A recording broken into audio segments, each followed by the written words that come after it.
ধন্যবাদ সবাইকে। আমরা এখন মাংস রান্না করব আপনাদের শেখানোর উপযোগীর জন্য। মাংসে কিছু লেবু রস চিপে দেওয়া হলো। এবার যে কড়াটায় দেব, কড়াটা তাতিয়ে নেওয়া হচ্ছে। এবার তেল দিয়ে দিলাম। তেলটা একটু গরম করা দরকার। এখন আমরা তেলের উপর মশলা দিয়ে দেব। গরম মশলার ডাল দিয়ে দিলাম। এবার ফল দিচ্ছি, তেজপাতা। এবার ছোটো ছোটো করে পেঁয়াজ কুচিগুলো দিয়ে দিলাম।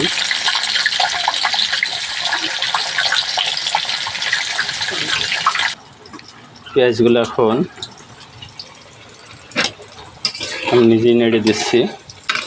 এগুলো যখন লালচে লালচে হয়ে যাবে তখন মনে করবো রেডি হয়ে গিয়েছে। এখন আমরা কিছু বাটা মশলা দিয়ে দেবো। এখানে জিরা বাটা আছে, আদা বাটা, রসুন বাটা। বাটা মশলাগুলা পেঁয়াজের উপর দিয়ে তৈরি করে নিচ্ছি। এগুলো নেড়ে ছেড়ে কিছুখানি জ্বালাবো। এবার লবণ দেব, লবণটা দিয়ে দিলাম। কিছু হলুদ দিয়ে দিলাম। এবার ঝালের গুঁড়া দেব, ঝালের গুঁড়াটা দিয়ে দিলাম।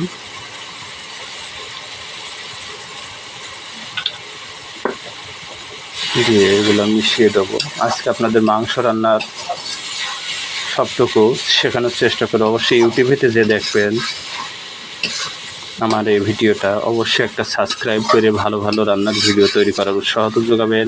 আর ফেসবুকে যে দেখবেন অবশ্যই একটা ফলো দিয়ে যাবেন। এখন আমরা মশলার কাজ রেডি করে ফেলছি। মশলা কষানো কাজ চলছে। মশলার কালারটা দেখতে পাচ্ছেন আপনারা। আমরা গ্রামের মানুষ হলেও আমরা অনেক রান্নার জগতে আধুনিক। আমাদের মশলা কষানো শেষ। এবার মাংসগুলা দিয়ে দেবো।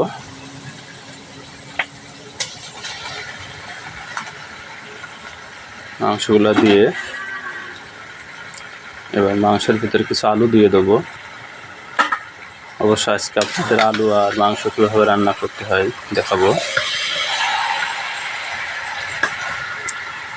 মাংসের সাথে একটা সবজি থাকা ভালো, কারণ সবজিতে অত্যন্ত ভিটামিন ক্যালোরি আছে। এই জন্য আমরা সবসময় যুক্ত খাবারই খাই। আজ আপনাদের যুক্ত রান্না করা শেখাবো। এগুলো মিশিয়ে নেওয়া হচ্ছে। এভাবে ধীরে ধীরে কালার তৈরি হয়ে যাবে। কষানো চলছে। সম্পূর্ণ ভিডিওটা আপনাদের দেখাতে যে একটু লম্বা হয়ে যাবে, অবশ্যই মনোযোগ দিয়ে শুনবেন বা দেখবেন। দেখলে আপনি উপকৃত হলে অবশ্যই চ্যানেলটা একটা সাবস্ক্রাইব বা একটা ফলো দিয়ে যাবেন। আপনারা যখন মুরগির মাংস রান্না করবেন, মাংসের গায়ে যে পানিটা থাকে সেই পানিটা এভাবে কষিয়ে শুকিয়ে ফেলবেন। তাহলে মাংসের যে ঘ্রাণ এগুলা সুন্দর আসবে, গ্যাসগুলো থাকবে না। আর এক্সট্রা পানি দিয়ে দেবো আবার পরে। সেই এক্সট্রা পানি দিয়ে আমরা কিছু ঝোল তৈরি করে ফেলবো। এবার আমাদের কষানো শেষ, ঝোল শুকিয়ে গেছে। এবার কিছু পানি দিয়ে দেবো ভিতরে। হালকা মাংসের নিচে নিচে থাকবে পানিটা, যতটুকু দেবো দেখেন।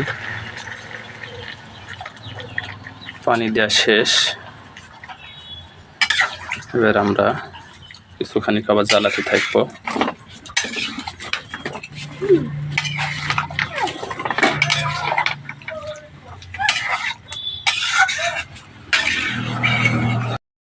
মাংস রান্না প্রায় শেষের দিকে। এবার আমরা ভাজা জিরের গুঁড়াগুলো উপরে দিয়ে দেবো, দিয়ে নামিয়ে ফেলবো।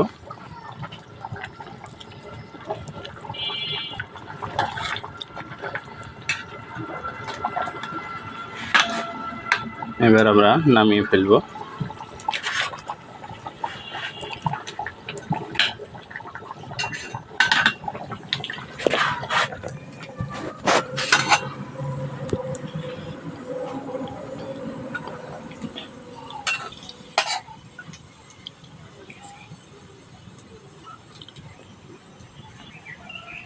এই যে দেখতে পাচ্ছেন এই পর্যায়ে চলে আসবে রান্নার শেষ অবস্থায়। অবশ্যই ভিডিওটা ভালো লাগলে একটা সাবস্ক্রাইব একটা ফলো করে যাবেন। ধন্যবাদ সবাইকে।